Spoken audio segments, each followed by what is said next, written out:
Dealt with a nightmare Mill's friend named Karen who tried to sabotage my wedding, and now she's the one left out. My ex-husband, Bill, and I have been dealing with quite a lot of stress lately.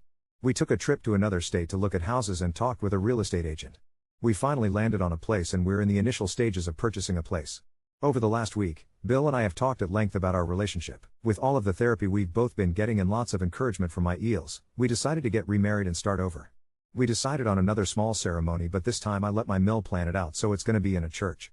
Luckily their pastor friend agreed to officiate on short notice. I'm not religious, but my eels are totally okay with that, and their only request was for me and Bill to get married in a church. I agreed as it's not that big of a deal to me but everything to them, so I'm happy to make them happy. Smile. You would think that this is where the happy ending part comes, right? Wrong. Greater than my mills, now former, friend, Karen, that's actually her fucking name, and she behaves, looks and thinks just like a typical Karen would. Just my fucking luck, is throwing a fit over the pettiest of reasons. Karen's daughter, Barbara, not real name, is supposed to be getting married that same week and in the same church and can't possibly deal with two weddings happening on two different fucking days of that week, and demanded that Bill and I change the date to 2 months later. By that point, me, Bill and my son will be in another state in our new house, so this is impossible. Karen is also going apeshit over the color scheme. I love red and purple and one of those colors. Barbara loves red. Barbara couldn't give a fiddler's stringing fuck that I like the same color as her and has told me that Karen is a drama queen and tries living vicariously through her own daughter because her own life was absolute shit. Barbara and her own fiancé were NC with Karen for many years but decided to let her back in because they are getting married. Barbara and I discovered that we both like a lot of the same things, so we are friends. Barbara was mostly raised by her grandparents, so she's not an entitled shit slinger like Karen. Thank God, me and her are friends and we are having fun comparing things about our up and coming weddings, even joked about a double wedding to which Karen threw a colossal fit over. The last few days have been really stressful and my Phil and Mill came to our house crying, saying that she and Karen were no longer on good terms. When I asked why, she told me that while the two of them were discussing some details about the weddings, Karen lost her shit over the flowers. I wanted red roses and whatever purple flowers. I wasn't picky. Choosing beggar Karen had only paid for half the amount of red roses needed for Barbara's wedding when she learned I was getting red roses and demanded Mill give the roses to her and I could just go with something else. Mill had already laid out a lot for the roses and told Karen no. Karen of course lost her fucking mind and accused Mill of trying to destroy Barbara's big day. Phil tried talking Karen down but Karen began screaming at him and he and Mill left. After reading so many posts on here about password protecting my wedding services, I'm glad I had the foresight to do the same. Karen had tried calling the floral company, bakery and even the church to cancel my wedding twice this week but didn't know the password. I know it was her because she's the only one that doesn't want me to get married in that church, have those flowers or even that cake. Because Karen's mouth works before her brain does, she complained to others about not being able to sabotage my wedding. Barbara of course found out and finally had enough with Karen's bullshit and took control over everything about her wedding, cutting Karen out of any and all planning. Of course this sent Karen into a full-blown tirade and she cancelled every service she paid for, leaving Barbara and her fiancé, Dave, with nothing for their wedding. After talking with Bill and my eels, we invited Barbara and Dave to do that double wedding we had joked about and the two were ecstatic and accepted. Karen must have expected Barbara to come crawling back with apologies and ass kissing because she became certifiably insane and threw the world's largest tantrum when she heard about our new plans. We have agreed to rent our house to Barbara and Dave after we move so they can have a nice place to live, and for now we are letting them stay in our guest room while we pack. Karen tried breaking in and because of previous experiences I dealt with, I have a great security system complete with cameras and a Ring doorbell. Karen has since been ordered to stay away and is only allowed at the wedding as a guest and not part of the wedding party. She blames me and Mill for all of this and that's just fine with us. I told Karen that if she had relaxed and stopped being a crazy bitch that she would get to be part of all of the fun things with Mill, Barbara and I, but her behavior has gotten to the point where no one wants anything to do with her. Karen still calls the services, hoping to strike lucky on one canceling, but she can't guess the password, so our wedding is secure. Mill and I are becoming so close, she wants me to call her mom. Bill and Dave have become friends and the four of us are making plans for them to come visit us in the fall after we move. My eels are also going to spend Christmas and New Year's with us. Bill and I have already decided that we are going to try to have a baby after we are married and settled into our new home. The wedding is next month. Barbara and I have decided to get matching wedding dresses, but one has a purple sash, the other has red, but we are trading shoes. I will have red shoes with the purple sash and she will have purple shoes with the red sash, as a token of our blossoming friendship. Edit. So me, Barbara, Dave and Bill are sitting on the couch, eating takeout and watching TV when we hear loud banging on the door. I checked my Ring doorbell camera on my phone and guess who's out there? Karen. She's screaming into my doorbell, demanding that Barbara come outside. I just told her that if she doesn't leave I'm calling the police. Cue the tears and wailing. Karen demanded to know why I was being so mean to her and began pacing back and forth on my porch. By that point the four of us were watching my phone. The more she paced, the more amped up she was getting. We could hear her talking to herself and getting angrier, until she stopped and grabbed fistfuls of her own hair and began screaming at my front door. She kicked at it and screamed for Barbara to get outside or she would kill her. So I called the police. Police came and arrested her for trespassing and attempted breaking and entering. Barbara and Dave are now going full NC again and uninvited Karen to the wedding. This happened less than an hour ago. Second edit, so Barbara and I it down and she told me the story about her life and gave me permission to tell it in this thread here. While I was finishing it, Bill declared that he wants Dave and Barbara to come live with us in another state, believing that the four of us should lean on each other more than separate at this time. I know I am safe from my own mother, but Karen isn't in jail. She might be after earlier, but I don't know if she will stay there and could cause some shit at any time. I'm thanking my lucky stars that I gave that man another chance because I cannot imagine a life without him. I can't wait to be his wife again, can't wait to have kids with him and have a real home with him away from all the insanity in this shithole of a place. We're also going to be talking to our security team tomorrow about being on their A-game in case Karen tries to show up. We're hoping we don't hear anything from her. One more month to go until the wedding. Third edit, Barbara was in the kitchen when her phone started blowing up from an unknown number. It was Karen. According to the voicemail, Karen had bailed herself out and was pissed about getting arrested and is planning on suing me, Bill, Dave and the cops who came here last night. We all had a laugh about it. Barbara blocked the phone number and we all went back to what we all were doing. We are worried. Karen will be laughed out of court. Now the four of us are arguing about what's uglier, vaginas or penises, and it's me and Barbara versus the guys. The hilarity of this conversation. I'm finishing up my last month at my workplace before transferring to another location in another state and my boss has asked me to train my replacement. I usually have no problem with training as I have trained roughly 50 or so new people over the last 3 years, mostly with successful results, but this new guy is another level of weird. We'll call him Charlie. I was at my desk and handling some business with a client when he came in for his interview. He dressed nicely but it was 2 sizes too large for him, as the pants were so baggy he had to keep pulling them back up and the sleeves of his blazer dangled over his hands. He didn't shave and had man bun. My boss has always been the type to never judge a book by its cover and after the interview, brought Charlie over to me. I gave a polite smile and shook his hand while my boss introduced us and asked if I would mind training him to replace me once I do my big move and transfer. I asked Charlie to be at work at 7 a.m. the next morning so we could get a head start on the day's work. I got to work at 6:30 to prepare everything so when Charlie got there, we could start straight away. By the time 7:30 rolled around, I asked my boss where he was and my boss didn't know and called Charlie's number. Charlie said he was just leaving home to come in and that his alarm didn't go off and apologized. I had missed 3 calls from clients already and my coworkers had to pick up the slack. In my line of work, we are paid salary but make extra through commission work, so I am griping about the possible $1,000 I could have made that day. Charlie finally pours in at 8:40, looking unwashed and barely piecing himself together. His hair was a mess, he smelled like he hadn't showered and appeared like he hadn't slept much at all. I was already annoyed but began the start of training him. We got 10 minutes into it and he started making comments about my looks, talking about my hair and my skin, asking me how much I weighed and if I was single. I told him that kind of talk wasn't appropriate at work and continued on with training him. For the remaining time before lunch, he is scooting ever closer to me and I swear he was sniffing my hair more than once. It was weird and creepy. I never take a lunch break but on this day I needed to, just to get a little space from Charlie. I go to sit in my car and talk to my best friend on my phone when there was knocking on my window. I look over and it's Charlie. He asks if it would be okay if he sat in my car with me and of course I said no. He begins to pout, saying it's typical that I would say that and guilted me into at least hanging up with my best friend and getting out of the car. I asked him what he meant by that and he said that he thought I was beautiful and I should be his girlfriend. I told him that I'm engaged and will be moving away in a month, going on to explain why I am training him to be my replacement after I leave. He goes quiet, nods with his head hanging and walks back inside. After my lunch break, we finish up the day of training without incident and as I am walking back to my car to leave, Charlie stops me. He said that he should have expected no less from me as all of the pretty girls reject him and all he can get are ugly, fat girls that hold no appeal to him.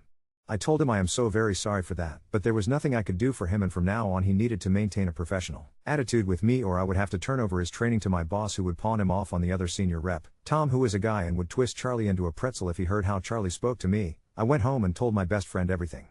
Because my bestie is nosy, she found Charlie's Instagram and Facebook pages. Both are littered with women bashing, racism and links to incel-related Reddit posts that worry the fuck out of me. One of his latest Facebook posts is him complaining about getting a job because his mother is about to kick him out of the house if he doesn't start contributing. Just today his post mentions the slut at his job who is training him me and if she wasn't so stupid and fat, really now? He'd give her a chance. Not a fucking chance in hell, I am scared. I'm going to inform my boss because I don't want my soon-to-be former clients dealing with Charlie. I don't want him having access to their addresses and phone numbers. I also don't want him anywhere near me or my work. I'm super paranoid about these types of things and if you read my older posts on other subreddits, you would understand. I won't bother to confront him because I know that could just escalate things, so I will let my boss handle it. Edit, I was going to just wait until the morning to speak to my boss about Charlie, but I got 3 back-to-back phone calls on my cell phone, each with a coinciding voicemail. Each one more disturbing than the last. The first was him asking me if I would be interested in seeing a movie, an awkward silence, and then him saying I smelled nice before hanging up. The second was him annoyed that I didn't bother calling him back and that he'd be having a stern talk with me at work. The third was him telling me that I as a woman shouldn't be working at all and that my place is in the home and I am a baby factory. Me, my bestie, her fiancé and my fiancé are all understandably pissed off. I just called my boss and sent him the screenshots and let him listen to the voicemails. He is now pissed and apologized to me. Then the both of us called Charlie on three-way. Charlie at first denied everything, but when confronted with the screenshots and voicemails, he went on the offensive, saying that I was leading him on and that I was just a dopey-eyed woman who didn't deserve respect and I should know my place as a woman. My boss called him a piece of shit, I never heard him cuss before, and told him if he showed up to work, that he would kick his dick into the dirt for speaking about me that way. We heard what sounded like crying, and then Charlie hanging up. My boss apologized again and said he would see me bright and early tomorrow. I don't even want to go in, but I'm a fucking workhorse and ain't gonna let some wimpy and whiny little bitch scare me off from making my money. Fuck that guy. The double wedding of my fiancé and I and my best friend and her fiancé is in less than a week. My best friend, Barbara, and I have been frantically trying to finish everything before Tuesday as our wedding is on a Thursday. Both our fiancés, Bill and Dave, have been trying to nail down everything else. This week has been an absolute nightmare and I no longer see my therapist because I'm moving out of state soon, so I'm getting on here to vent. I have taken a leave of absence from work to focus on wedding things and moving things while trying to be a good mom to my son, but things have been spiraling and for the life of me I can't figure out how to chill the hell out and just relax. I'm neurotic as hell. It's been a bit since I updated everyone but wanted to get on here to vent and to give that update. A lot has happened. On another subreddit I posted about a coworker, Charlie, who is an incel. He harassed, threatened and disrespected me until he was fired in less than 2 days from the start of his employment. I blocked him after he was fired. Feel free to look at my history for that story. I figured blocking Charlie would be the end of it, but it hasn't stopped. Charlie continuously makes new accounts to circumvent the block just to keep contacting me. I get clients through Facebook, so I am constantly checking my message requests and there is always a message from Charlie. One in particular was him threatening to tell my husband he and I are sleeping together just to split us up so I would be with him. Even if he succeeded, I'd sooner hang myself than be with him. I just block him and move on with my day. My mother's brothers are now contacting me demanding I drop the charges against my narcissistic mother so she can move on with her life. She's suffered enough because of me and I should be grateful to her. She has lied to them about everything and told them that I stole money from her, beat her up and denied her the chance to spend time with my son. They also want to see my son. I told them that the case file is public record and they can easily find the truth, but I wasn't going to cater to their bullshit. I don't trust my uncles. One of them is a convicted sex offender on the National Registry for molesting his own daughter. The family has denied everything to protect my uncle and harassed his daughter's mother to the point she almost committed suicide. I told both my uncles that they are only making things worse for NM and I would be talking with the police if they continue to contact me about her. Barbara's mother, Karen, has continued to be a pain in our asses. She has called and harassed our wedding services until 3 of them called us to cancel just to avoid the constant harassment. I am now having to buy pre-made bakery cakes because no bakery can make 2 small wedding cakes on such short notice. I am not a baker. I couldn't crumb coat a cake even if I tried. I burn cookies. I can cook stovetop, but ask me to bake you a tray of cookies is just asking to receive hockey pucks instead. Yes, it's that bad. I'm terrible at baking. I'm the type of mother that buys store-bought cupcakes and smears the frosting to make them look homemade. I've done this for many of my son's sporting events. I can't be bothered to waste money on something I know I will screw up, so I go with this option. My fiancé teases me about it. I swear moving now is just throwing a wrench into wanting to sue Karen, the baker and the photographer, but we're also ready to be away from here and move on with our lives. Thankfully a friend of mine has a professional style Nikon camera she uses for nature photography and agreed to be our photographer. Yes, we're paying her. Barbara and I are frantically trying to finish making our wedding favors and centerpieces. My mill is helping, but she can only do so much with her arthritis. While we are trying to get our deposits back, we have now had to shell out more money for a new catering service, and securing them has been a colossal nightmare. Thankfully they cater a lot of Bill's work events, so he is on friendly terms with them and they agreed to do it as a favor to him, after a lot of begging and bribes. Karen continues to show up to our house at all hours of the day and night to pound on our door, but she always leaves before the cops get here. She's also turned several people in town against us and our cars have been vandalized several times when we are not at home but at restaurants and stores. We come out to find our tires slashed, our cars keyed, or nasty notes written on our windows. My windshield has been busted and Barbara's side mirrors broken off. Someone had keyed whore into my driver's side door. The police can't do anything because Karen cannot be directly tied to it all, but we know it's her. It happens too often for it to be just some random punk kids playing around. We have spent so much money to fix our cars. We are planning to sell the cars before we move. I'm so ready for this wedding to be done and over with. I'm ready to move. We're not bothering with the honeymoon because we're moving to a place that's close to a beach, roughly a 15-minute drive. I'm eager to move into my new house that has a beautiful enclosed patio and a nice garden area I can plant vegetables. So far, that's the update. I'll keep you all updated when I can. So, as evident by my name, I love coffee. I love experimenting with different beans, different blends, flavors and various concoctions. My job somewhat revolves around coffee. I have clients who love coffee as much as I do, so working with something I love is a pretty sweet deal. I've been drinking coffee since I was pretty young. I needed the extra energy for school as a teen and became hooked. Back then a simple black coffee with sugar was enough, but now that coffee has evolved over the last couple of decades, I love trying new things. I follow the TikTok coffee trends, trying out what they suggest of varying forms of failures and success. I recently decided to try the Dalgona coffee trend, which is blending instant coffee, sugar and water into a thick paste and spooning it over white milk. It tastes delicious and pretty similar to what you would find in a cafe. I drink way too much coffee and it's mainly for the taste at this point. Instead of going through the tedious process of pulling out my hand mixer, I have taken to mixing the instant coffee, sugar and water in a bowl, then pouring it over the milk. It tastes exactly the same. It has now become a regular in my daily coffee routine. I am getting married in just a few days. My fiancé and I are having a double wedding ceremony with my best friend, Barbara, and her fiancé, Dave, and there won't be many there. Due to the rise of this new variant of COVID, we trimmed the fat and uninvited quite a few of our guests. No one was happy with this, but they understood. We narrowed it down to 20 people, even if that's still a bit high for me, but our seating arrangements mirror CDC restrictions. This is mostly to accommodate me because I am a germaphobe and neurotic and panic if someone coughs near me. COVID has amplified this. Thanks, anxiety. Judging by the title of this post, you may be wondering why my wedding has anything to do with coffee. Here is where it gets weird. And annoying. Our guest list includes a few people from each side of our families. I have 0 because I am NC with practically everyone from my family. See previous posts as to why. My fiancé's parents come from old money. They are loaded but are grounded and exceptionally kind people. My Mill is an amazing woman whom I look up to as an example. Her sister, my aunt-in-law, we'll call her Bitch Nuggets or BN for short, is not as grounded, wholesome or kind. She is a total Karen and mistreats everyone, including her own sister, my Mill, who just takes it in stride. BN calls the manager whenever there is an issue, no matter where she is. She once demanded the manager of a playground because the kids were playing too loudly. Spoiler alert, there is no manager of a public playground. She decided to complain to Mill about it, and she was embarrassed when no one sided with her on it. The only person that BN isn't a complete jerk to is my fiancé, Bill. They have always been close, but Bill acknowledges BN has some eccentricities that make others want to avoid her. Because I love telling my Reddit family every little shitty thing that happens, here is what happened today. Barbara and I are at the church, sampling some of what the catering is going to make for us so we can make any last-minute changes a few days ahead of time. BN is there joining us, along with Mill and Phil. I make a couple changes to suit a few people on our list to accommodate their food allergies and to switch out the turkey for chicken, while asking to include a vegan alternative for my fiancé's cousin who is vegan. I have my lazy Dalgona coffee with me. I take a sip and Barbara asks if she can have a sip too. I hand it to her and she sips it and tells me it tastes really good and asks if I can make her one when we get home. BN suddenly snatches the coffee cup from Barbara and puts her rancid lips all over the coffee lid and audibly slurps it up. She sets the cup down and tells me it was the best coffee she's ever tasted and said I have to make it for the wedding feast. If this was a morning wedding, I would maybe consider it, but it's a late afternoon wedding and not everyone drinks coffee like that. I also don't want to spend the extra money making gallons of coffee that will just go to waste.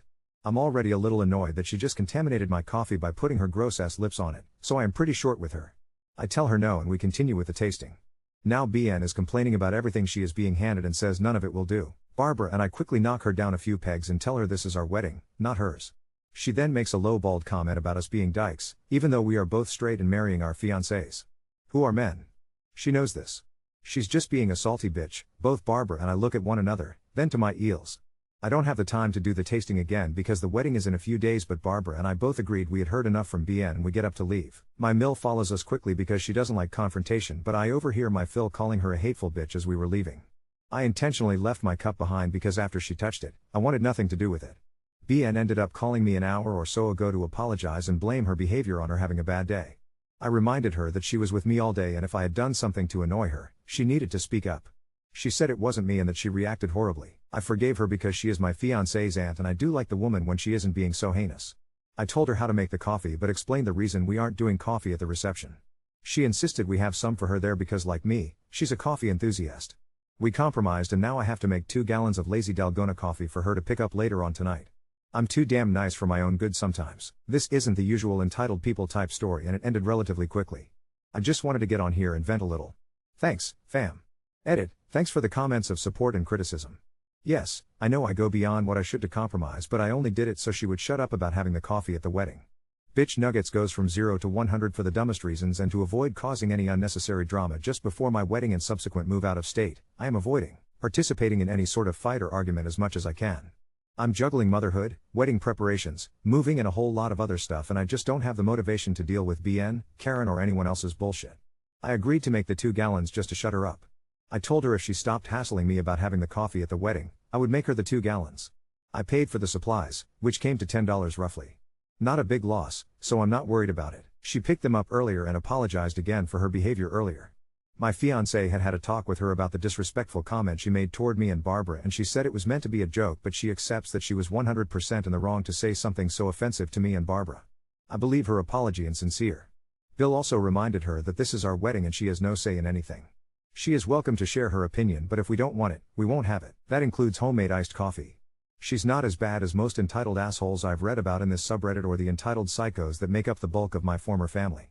She even shit talks Karen, Barbara's mother, regularly to Mill because they often see each other in town. She often barks at managers and shit talks us, but she's never gone to out of control lengths, and her behavior is limited to complaining and some backhanded shit talking. To clarify about the wedding, in case anyone is wondering, we are spending roughly $5,000 on the entire wedding. Everything was done on the cheap. The most expensive thing we've paid for is the catering. The church we are getting married in is hosting us for free, as my Mill and Phil are regulars there, and the priest is a very nice guy. $5,000 for a wedding is dirt cheap compared to some other weddings, but we are doing this as low-key, and as cheap as possible to preserve what money we have for the big move.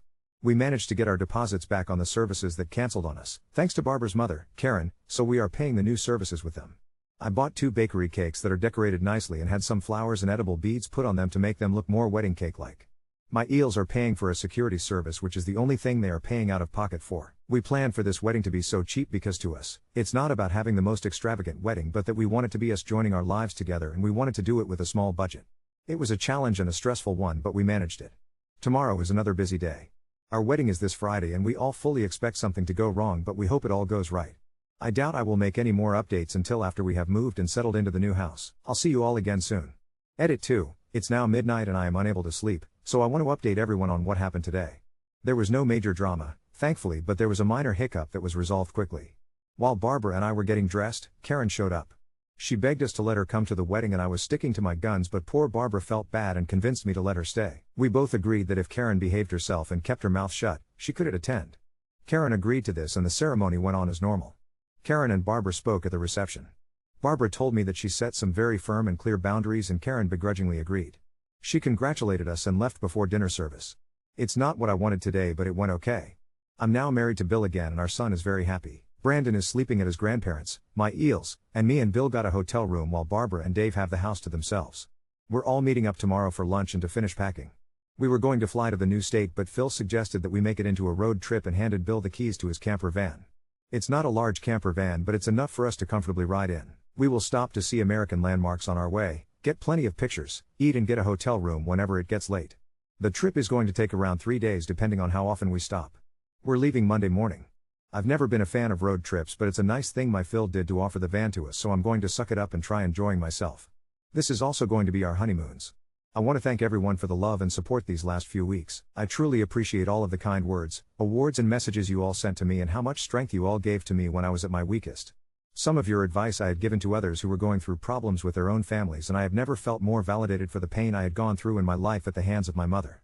I feel so free now, and for the first time in my life, I feel like everything is going to be okay. I used to panic at the mere thought of something going wrong, but over time I've overcome that anxiety, and believe it or not, the support from Reddit has played a large part in me finding the strength. I'm excited for the future with Bill, excited to watch Brandon grow up, excited to have more kids. Bill and I agreed to wait until we're settled into the new place and our jobs before we start trying for more kids. It may sound cliche, but this man is truly my soulmate, and I'm excited to see what the future holds for us. Again, thank you all so much for everything. I will never forget it and will find some way to pay it forward. Update 1. As Barbara and I were getting ready, Karen showed up and begged us to let her come. She won't apologize for anything she's done or said to us, but Barbara let her stay as long as she stayed quiet and didn't cause a scene. She agreed. I was apprehensive about it, but I vowed not to raise a stink over it. She and Barbara had a talk at the reception, and that is between them. She congratulated us all and left before dinner service. Not what I wanted today, but it could have been worse. Thankfully my own relatives didn't bother coming. They weren't invited anyway, but my aunt, my uncle's ex-wife, sent card with some cash inside it from herself and my cousin. The reception went well, we all ate dinner, danced and took plenty of pictures. We're just getting home now and ready to sleep. Tomorrow, the 5 of us, me, Bill, Brandon, Barbara and Dave, are gonna finish packing as we are moving to our new home on Monday. I'm so grateful for all of the support you all have given us, and thank you from the bottom of my heart. Hello, family of Reddit. It's been a long day of driving, but we've finally decided to stop and get a hotel room. We tried to make it another 10 miles, but all of us were too tired. I wanted to stop hours ago because my legs were hurting and Kiddo kept getting car sick because the roads are so wavy and hilly. Kiddo has thrown a couple epic tantrums from being stuck in the car, and I keep questioning why we all wanted to do this, but aside from that, we've been having a good time seeing the landmarks we planned on. We decided to stick around for a day here to rest and take in the sights. The scenery is lovely and I want to test out my new camera. Dave and Bill predict we won't even get to our new place for another 6 days, and both seem determined to just drive until we're all falling down tired and hope to hell there's a hotel in the area when we reach that point. Barb and I say no. Brandon has been whining so much today, but I honestly can't blame him. Being stuck in a car for hours with no internet or a readily available bathroom or decent means of sleeping can drive the most well-behaved children into having fits. Sometimes I wish we had just flown because we'd have been there by now, but each time we see a landmark or have something fun to do, I don't regret the decision. I broke down only once on the drive because leaving that place behind brought a lot of emotion out of me. I finally felt free and it was overwhelming. While Bill was driving, I sat in the passenger seat crying my eyes out and thanking the stars that I was finally getting away from the place and people that hurt me so much in my life. I no longer have to worry about them finding me, or destroying my house, or trying to kidnap my son. I'm so fucking thankful that I had built myself up with all of the love and support of my new family and you all, that I was able to turn the horrors of my life into a powerful lesson and motivation to prove I am worthy enough of love and able to stand on my own 2 feet. I am thankful for Bill because he is the greatest man I know and my true soulmate. He is an amazing husband and father, and I can't wait to build our family together. I love and adore his parents as they are the parents I wish I could have. I now call his mother, Mom, because I can't think of a better thing to call her. I am grateful for Barbara and Dave because they are amazing friends and we are kindred spirits. They support me as much as I support them. And I am grateful for Brandon. My son has been the one part of my life that I am most proud of. He is my ray of sunshine, and if it weren't for him, I don't think I would be here talking with you all. I know that is a bit cliche, but it's the truth. And I am grateful to the people on Reddit that have been so supportive and shown so much kindness to a stranger they likely will never meet. You all are wonderful people.